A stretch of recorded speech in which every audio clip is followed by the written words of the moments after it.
I'm here with comedian Ron Placone, who also is the host of Get Your News On with Ron. Ron, how's it going? Good, man. How are you doing? Always good to I'm see you. doing, yeah, I'm doing very well. It's always good to see you as well. And before we even start this segment, I just have to ask, are you wearing any Nike products on you? I am 'Cause- not. I am Okay, not. And this is going to be a fun conversation. I realized this. Nike was actually the second boycott I ever had in my life. interesting. Why Yeah. why was that the case? You know what, man? I wasn't really politically engaged until like I was 18 or 19, like college, basically. Hmm. But there were a few things that would kind of fall into my lap that I would pay attention to. The first one was Walmart. I started boycotting Walmart at age 10. And Wow. the reason for that wasn't totally altruistic. What happened was Walmart took over the only drive-in movie theater in my neighborhood. There used to be this Oh, wonderful drive-in movie theater. They tore down the drive-in movie theater, put in a Walmart. So I hated Walmart because of that. Then I got this book called How Walmart is Ruining America, and I read it. I didn't understand most of it because I was 10 years old, but I understood a little bit of it. Like I understood how they were hurting small businesses, how they weren't treating their employees right. Like I understood some of it, and I made all my friends read that book. And so it was like, we got to boycott Walmart. So, and then I heard about sweatshops and stuff like that when I was about 12 or so. So, and I was very young and impressionable. So, of course, I thought, well, Nike's the only company exploiting people. No one else does it. Surely they're the only one. So I right. wouldn't wear Nike. I would wear Fila or Adidas or Reebok or whatever else, and I wouldn't wear Nike. Interesting. You know what? I kind of have similar stories. So, throughout most of my life, I realized that I've been inadvertently boycotting Nike. And that's Mhm. because my family just was super poor. Like, I remember being in third grade and I thought that I had got some really cool shoes on, but the kids quickly pointed out that I had on fake Jordans because my family couldn't afford the real thing because those are really fucking expensive. So I didn't actually start buying Nikes until I was old enough to get a job, and I was working at Subway, and I finally did start wearing Nikes. But yeah, after finding out about the sweatshops, and then they're lobbying for the TPP, it gets a little bit difficult to like pretty much any company in this day and age. But also when it comes to Walmart, I kind of did my own little Walmart boycott for a period of time because I did go into a local Walmart and they accused me of stealing, or one of the employees did, and I actually was not stealing. Really? You Yeah, could sue for something like that. Did they stop you like one of those undercover people? no. So Oh, okay. I was with I was my gonna say you nephew. can sue for something like that. Like like Right. like they're really liable for something like that. Yeah, yeah. No, honestly, it was just offhanded comments by one employee who was suspicious of me because I was in with my nephew and we were just window shopping. So, it was one of the comments like, "Can I help you find anything?" Like, really Oh, okay. basically telling me I'm watching you, and then can I help you steal anything, and just give me, that look. And then, the same individual made a comment similar to that a couple of weeks later when I went back. And then I'm like, okay, fuck this. I'm just done. And I did complain. But, a few years later, I ended up working for the same Walmart. And I realized that Did they accuse all, you of stealing there? no, no. And We're like Mike skimming the inventory. I would have stolen from them as an employee, but it's really difficult. I'm sure.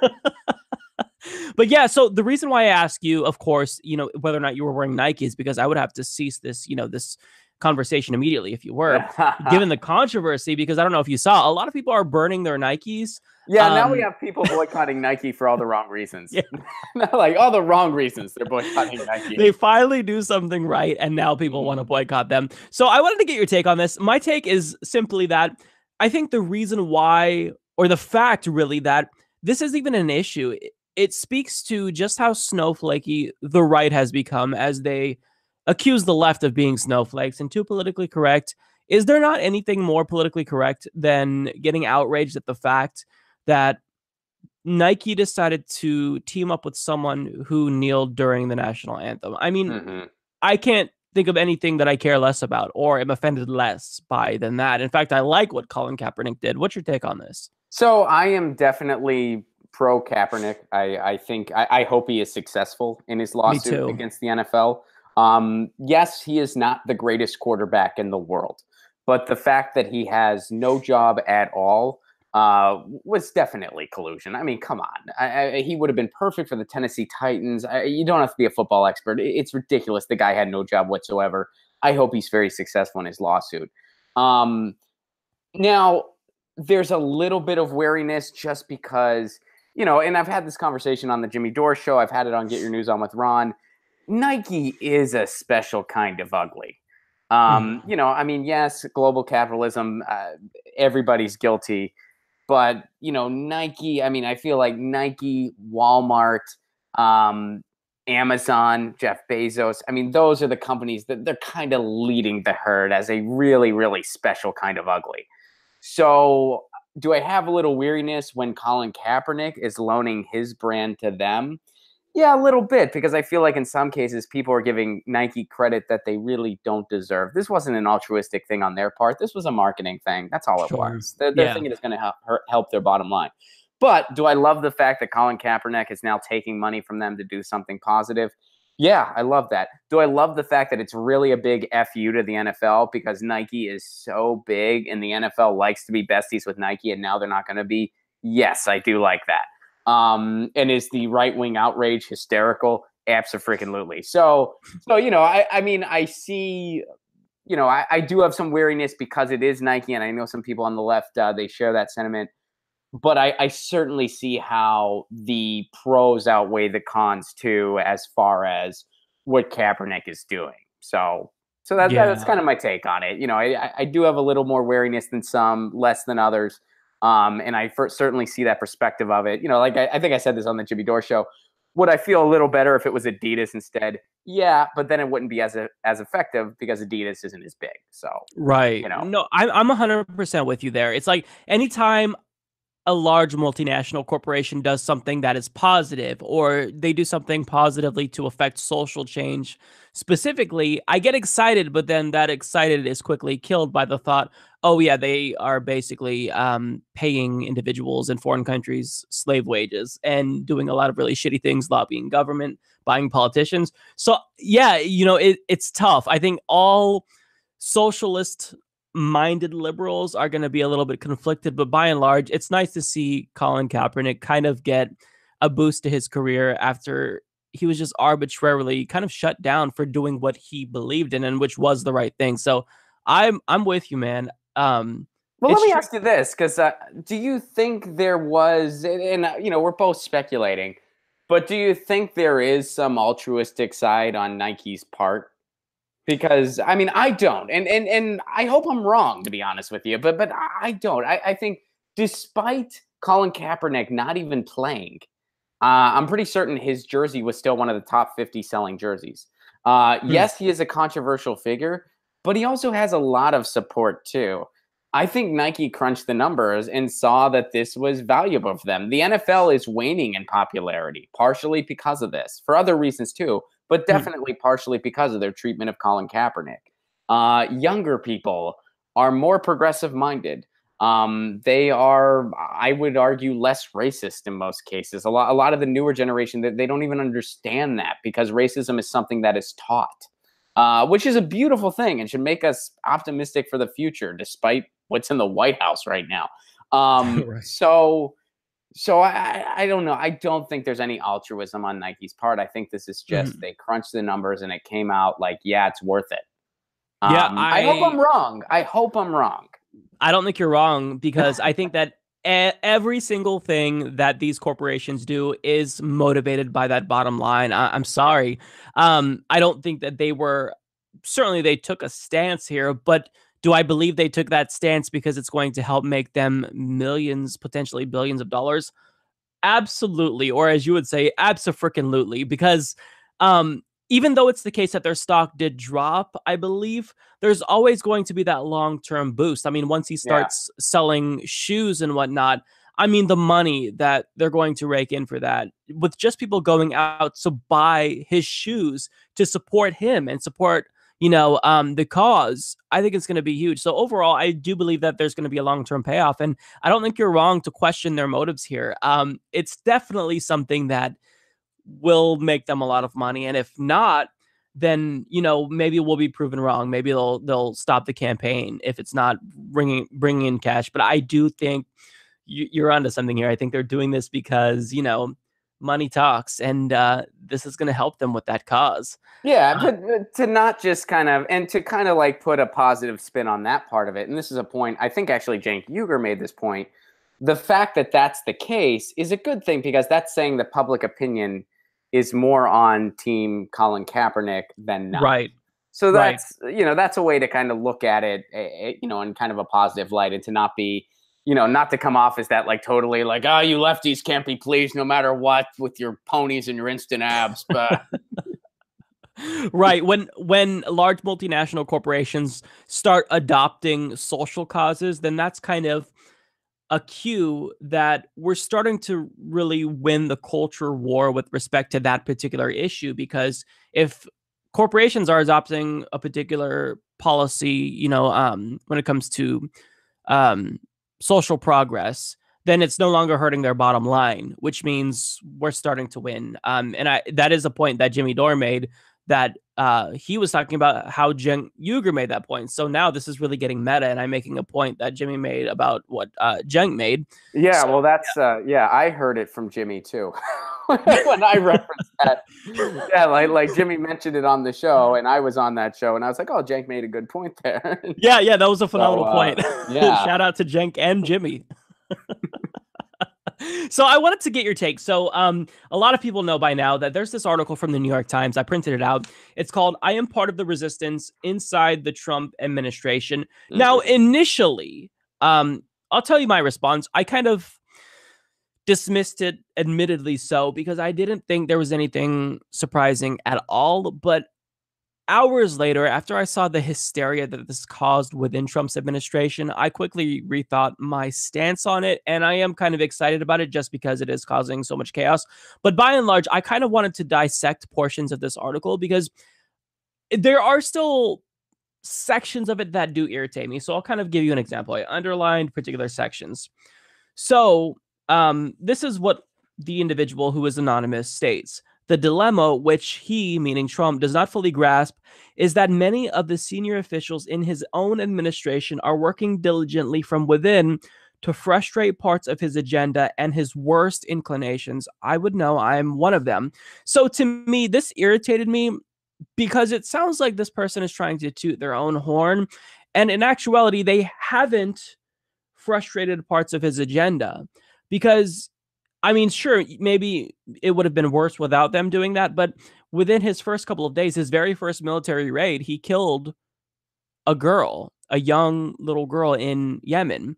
He is still droning multiple countries. There's civilian casualties. He's reducing civilian protections in Yemen, so that way we don't have to abide by the rules of war to make sure that there are going to be less civilian deaths and whatnot. So I really don't feel like this individual is doing enough, and they're kind of tooting their own horn. Am I being too down on this individual, Ron? What do you think about this? I don't think you are being too down on them at all. First of all, thank you for appreciating my op-ed. Dude, I'm gonna get a Netflix special from this shit. I'm telling you, once they know it was breaking news. Dude, this is hilarious. No, actually, I did make on Get Your News On with Ron. We made a top 3 list of suspects. We're thinking it was either Andy Kaufman, Jim Morrison, or Tupac's hologram. Not Tupac. Now, Tupac was a big lefty, years ahead of his time, Mike. But Tupac's hologram, that guy's a right winger. I'm pretty sure. So we think it might have been the hologram. No, this anonymous op-ed. I read it too, and the thing that frustrated me was it's a very common, tired story that the right is pushing, and they're getting a little help from the corporate Democratic establishment, which I actually also consider part of the right. But and that is that Trump is some knee-jerk, or not knee-jerk, but Trump is some exception to the rule. That, the rest of us Republicans are pretty sound and moral and not outrageous like this. Notice in the op-ed, this person couldn't point to any policy. That's because there is none. Every single policy Trump is about, every other Republican is about. There's not one. The difference between Trump and every other Republican, subtlety. That's it. Trump doesn't have any subtlety. He's a jerk. He's a racist. And he's just more on the surface about it. So this idea that they're, quote, fighting, like, what are they fighting? What policy are they fighting against? Yeah, I didn't find any in that op-ed. There's none in there. On that note, this person literally speaks to civility. He says, Civility. we have sunk low with him and allowed our discourse to be stripped of civility. In other words, Donald Trump is the same exact thing, just he's mean. He has mean tweets. Yes. Was it civil to deny Barack Obama a Supreme Court pick that was lawfully his? Exactly. Was that an example of civility? And now I'm not saying Obama was the victim here. He did nothing to fight the pick. Neither did the Democrats. All parties involved are at fault. But was that civility? What's going on now? The fast tracking of the judges that was done behind closed doors, is that civility? The way the Kavanaugh hearing has been handled overall, when 42,000 pages were dropped the night before. And let's be honest, a lot of this, quote, resistance is just political theater of Cory Booker and Kamala Harris trying to promote their 2020 campaigns. Is this civility? None of this is civil. I mean, so civility started going away in our politics at around 1980. This whole idea of civility for your colleagues, that's been gone since Reagan. So this person making it out like we had some nice, friendly, hunky-dory, bipartisan, quote-unquote, process before Trump got here, that's just straight-out delusional. Bipartisan these days is code for the Republicans have an awful idea and Democrats decided they're going to help them sell it instead of just help them sell it behind closed doors. That's 100% agree. Yeah, it's so frustrating because we all know deep down that if Donald Trump stopped attacking people and stopped attacking his political opponents in such a direct way and on Twitter, they really wouldn't have that big of a problem with him. And another criticism that this individual lobs against Trump is that pretty much he's a crazy person. He veers off topic and off the rails. He engages in repetitive rants, and his impulsiveness results in half-baked, ill-informed, and occasionally reckless decisions that, you know, he walks back. He kind of changes his mind all the time. This isn't anything new. We see this. So it's not like this is some new revelation that's groundbreaking. That's obvious, but you still decided to work for someone who's clearly mentally unstable. They talked about invoking the 25th Amendment here, but instead they decided to just try to steer him, you know, in the right direction. This is nothing new. You're preaching to the choir. Everyone who is at least somewhat reasonable sees that Donald Trump is clearly mentally unstable. So I guess that the problem that I'm having with this article is that this person is basically setting themselves up, I feel like anyways, for a book deal when they get out, you know, and yeah, dude. I'm the individual who was the anonymous source. I'm a patriot. I was standing up for my country, but you're not. I mean, he's still, or he was at least, threatening to annihilate countries via Twitter. He did this to North Korea. He did this relatively recently, you know, with regard to Iran. So I just feel like this person is full of shit. I don't know. Well, and you know what? Has anyone heard from Banksy? Another prime suspect. Banksy might have done this.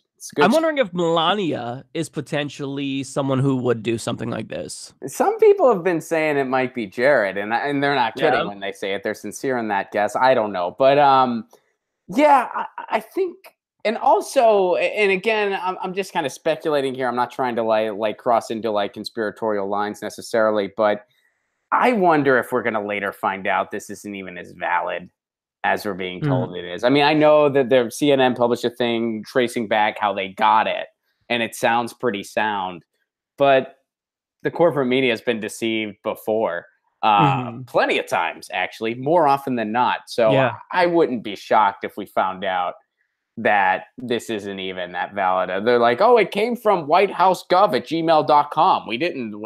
Who would have thought that's fake? You know, like, Russia did it. You know, like so I wouldn't be shocked if something like that happened either. I have a feeling that's unlikely, but you know, right now. Yeah, you know what? I kind of am with you there because what we're seeing here, I mean, any of us, I feel like, who has been following Trump's administration could have written this, you know, because there's really nothing too new. I would have, if there's somebody that's a senior official within Trump's administration that is going to write an anonymous article, I would want something a little bit more. And certainly, you know, it's still important. Like, I don't want to downplay the significance of this, But it's nothing new. I mean, saying he's mentally unstable, no shit, Sherlock. You're not giving me anything new.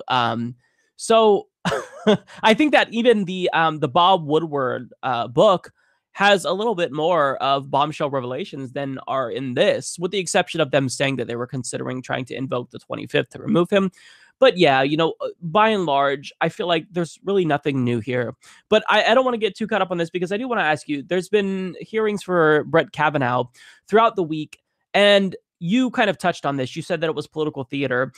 Cory Booker, this is something that's getting a lot of play in mainstream media. He essentially released these documents regarding Kavanaugh. I believe it was 12 pages, maybe 13 pages. And doing so could pose a risk to his career in the Senate. So he could potentially be ousted because of this and removed. So when I saw this, I thought, well, that doesn't matter if you're going to run for president. And the cynic in me thinks, well, clearly he is confident about his chances because he wouldn't risk his own career if he didn't think he would have anything to gain. What's your take on this? Do you think I'm being too cynical again? Because I will admit that I've become increasingly cynical over the last, I want to say, couple of years. But at the same time, I don't think he's doing this for altruistic reasons, just objectively speaking. What do you say about this? Well, Mike, I don't think either one of us are being overly cynical. I think we're both dealing with the reality that since about 2016 onward, some people that we thought were on the same team as us are not on our team at all. And we're still kind of dealing with that reality, as is pretty much every other person in the country, especially lefty-leaning millennials like you and I, especially us. We're dealing with that big time. So, yeah, I don't think there are any altruistic intentions in somebody like a Cory Booker. That's not somebody. I mean, you look at what he says and then what he does behind closed doors, i.e., shooting down Bernie Sanders' prescription drug bill, stuff like that. He's not among the more trustworthy out there. And I also think that Democrats aren't doing. I mean, when it came to Garland, the Republicans pulled everything in the book to stall on that, and they succeeded. They did. I mean, in this metaphorical football game, the Republicans were double covering. They were blitzing. They were using strategic timeouts. They were faking injuries when they had to. The Democrats didn't even bother putting a defense on the field, comparatively speaking. And they're just saying nice things now. There's so much more they could be doing. They could be refusing to go in for the roll call vote. They could be standing out and protest. And another thing that I think is kind of the elephant in the room here, the media has talked nonstop about Russiagate for over 2 years now. If ever there was a time to use that as a political tool to Democrats' advantage, isn't this it? How can you not say this is a tainted process because he's a Manchurian candidate? If using that as a political football, this is a Manchurian candidate. He shouldn't even be in the White House.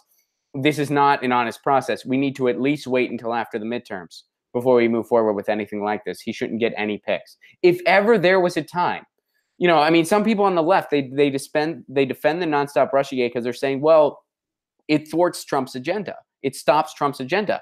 Does it? I mean, if ever there was a time to use that football, now's the time, and nobody's doing it. Yeah. They're using it to have the FBI look at our Facebook more. They're using it to have Mark Zuckerberg tell us what is and isn't free speech. They're using it to demonize independent outlets like RT America. And saying hi, the Chinese outlet. They're using it for that. But as far as actually doing anything in regards to Trump, I don't think so. Other than a couple indictments that were unrelated charges. So, I mean, if ever there was a time to kind of use this political football, now's the time. Democrats ain't doing it. Yeah, and I will say this, even if it's the case that what Cory Booker did was all political theater and was done for self-serving reasons to help his own career, I mean, the fact that he's doing something, it's still important. It still matters, right? But at the same time, it's difficult for me to get enthusiastic about that because it's so transparent. I see right through him. And what really matters is that they're still resisting when the cameras are off. And a story just came out last week. I covered it on my show that everyone in the Senate, all Democrats, Chuck Schumer made a deal to expedite a bunch of federal judge appointments that would Yep. have lifetime appointments, and none of them said no, including Bernie Sanders. So it's just, it would mean more if they continued resisting when the cameras were off. We talked about other things they could be doing. We mentioned just not showing up, completely stalling, but bringing it to a point where they had to drag people in. They could be doing that. That would be a much better quote unquote resistance. Mm-hmm. But instead, Kamala Harris and Cory Booker are always sitting front and center. Why Yeah. are they doing that? Because that's where the cameras are, baby. That's That's where where you the get the cameras are. headlines. Yeah. Yeah, no, so I'm with you there. But before we go, I do want to ask you this because I always talk about the need for public broadband on my program, and you are one of the few individuals that actually showed up to city council and you asked your local representatives for public broadband. So if somebody wants to get involved and they want public broadband, what would you say to them? How should they go about this? And also, can you give us a little update on that situation in your area? Yes, I would. I would love to, and thanks for bringing it up. So, I think the last time you and I spoke, Mike, I have started a task force here in Southern California. Right now, we're focused pretty heavily in my neighborhood of Pasadena, just because I got to start in my own neighborhood because that's where I live, and that's the Right. easiest place for me to start. But we're branching it out to other places in Southern California as well. What we've done so far, we've showed up to a city hall twice. We were able to get it on a municipal agenda. We got it on a municipal agenda. We showed up, and they basically told us we can't afford municipal broadband in this community. Come on, Beverly Hills can afford it, but we can't afford it here in Pasadena. The private company will take care of us. The words net neutrality weren't even mentioned in the entire presentation. So, I responded and I said, thank you for doing this. I do appreciate it. However, I'm disappointed with these results. And I don't believe that thorough enough research was done to determine that we can't afford this in Pasadena. I find it hard to believe Longmont, Colorado, and Sandy, Oregon, and Chattanooga, Tennessee, all great places, don't get me wrong. But I find it hard to believe that they have some huge resource that Pasadena, California can't manage. That just doesn't make sense to me. So what we're doing now is we're really trying to do the groundwork to get an actual proposal in city council. And I'm treating this task force like any other task force, meaning electoral politics will be involved some at the local level. I'm trying to recruit people to run for city council. I'm even trying to entertain the idea of someone going for mayor. Our mayor in Pasadena is not the greatest. I'm not the biggest fan, but so that's kind of where we're at. I've been getting emails from people all over the country, which is amazing. And so far, what I offer is, I tell them how we did our task force. I encourage them to start their own in their community. I have shared the script of what I said at my city council, how I made the case for municipal broadband. And I share that with anybody that wants it. And then I'm also trying to get some resources. I'm going to have someone actually from Tacoma, Washington, kind of your neck of the woods. And because Tacoma has a municipal program, they're going to kind of lay out how they got it. What I'm hoping to do with that is to have it be a public Get Your News On with Ron episode so that everybody can see it and can benefit from having those resources at their disposal online. So right now, what our task force is trying to do at this point is to get an actual proposal. Once we have that, we're going to show up to City Hall again, and we're going to take it from there. If we get some City Hall folks on our side and can get it on a ballot, that'll be great. If not, we'll have to bypass them to get it on a ballot via signatures. So there's still a lot of legwork to go. But yeah, we've started that wheel a turning. And, you and I both know municipal broadband or public broadband, however you want to put it, that's the permanent fix for net neutrality. Exactly. And I'm all supportive of the state bills. We have a great state bill here in California. Scott Wiener, who is supposed to come on my show soon, and is somebody who I have some disagreements with. But on this issue, he knocked it out of the park. He wrote a fantastic bill, and he defended that bill when he had to, because some cable folks came after it. He stood his ground. So I applaud him for that, and I can't wait to interview him about it. So we've done some great work in California. Hopefully it gets Jerry Brown's signature. However, because the accompanying bill failed, our net neutrality bill will be more vulnerable in court, and it will inevitably be taken to court. So, and Mike, even if it's not, we're still going to have this fight every 3 years. Yeah. We had it in 2015. We're having it again now. It's only a matter of time before the ISPs figure out how to get the Googles and the Netflixes on their side, and then we're fucked. So, it's time to take the internet out of the corporatocracy's hands and put it in the hands of the people. Exactly. And I really appreciate what you're doing because you're kind of laying the groundwork for what normal citizens can do. It doesn't take someone with a platform. Anyone can do it. So if somebody is watching this and they want public broadband, what do you think would be the first step they should take to get that done and to bring it to their city council's attention? What do they have to do? Show up to a city hall. I mean, yeah, like it's that simple. You show up to a city hall. There should be a comment period, and you sign up, and that's the comment that you speak about. That's the cause you speak about. If you're like, I don't speak in public often, I don't know what to say, ronplacone.com. Feel free to email me. I will send you the exact transcript of what I said. If you want to say howdy at the end, you can. You don't have to, but it is in this transcript. Hey, Mike, another thing you mentioned, you don't need a platform to do this stuff, but the more people that have platforms, the better. So I would love it if you got more involved. Yes. In fact, I do want to do that because I feel like in taking action, in making calls to legislators across the country, it really does help people with that confidence. And that's why I really appreciated what you did, because it does give people that confidence who are afraid to speak out, who don't want to go in front of their city council and talk. So yeah, if I do that, I will certainly be putting that up on my channel because I think it's really helpful. Sorry, another thing I was going to add on that is, a lot of the stuff that we talked about today and that you and I talk about on the regular basis, there are a lot of reasons to be cynical at the level of electoral politics. And I get that. So I think a way to still kind of influence positive change is to kind of go more towards causes and towards, activism in your community. And kind of just pick a cause you're passionate about and see what you can do. Some of those causes don't involve electoral politics at all. Some of them, like, municipal broadband does involve it some, but mostly on the local level. So, that's a way not just to not only do something really positive, but also kind of keep your own sanity. If all I focused on was the corruption at the highest electoral level, I'd be really, really freaking cynical. But I realized there's a bigger picture, and I realized that, I do have a chance at hopefully doing something really positive with municipal broadband in my own backyard. And even if I fail, I know that other people across the country are watching, and they might get better results. Somebody said their mayor was totally unaware of net neutrality. They showed up at a city hall. This was somewhere in Illinois. They showed up to a city hall.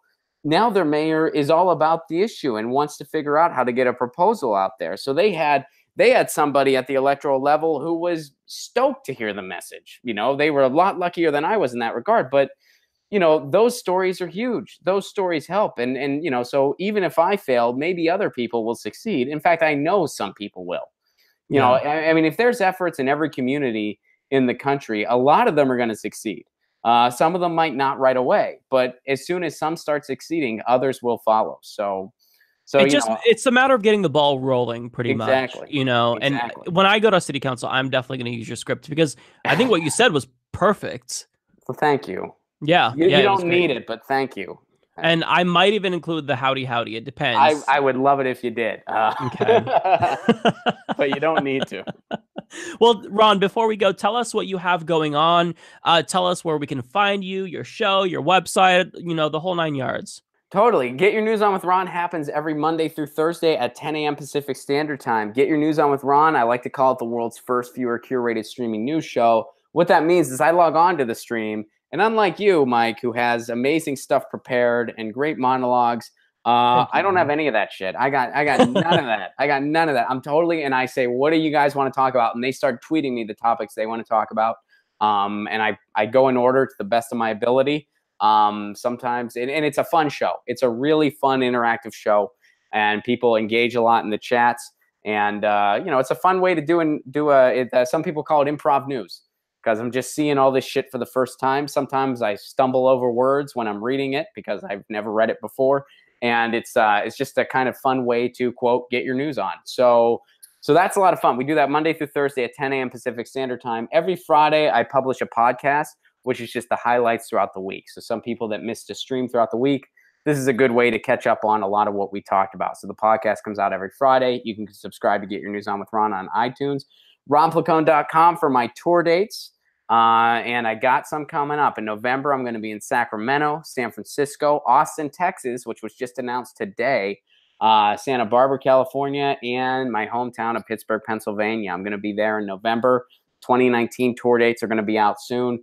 And, of course, you can catch me over on the Jimmy Dore Show, some TYT stuff, the works. All right, man. Well, thanks so much for coming on the show. It's always a pleasure to have you on.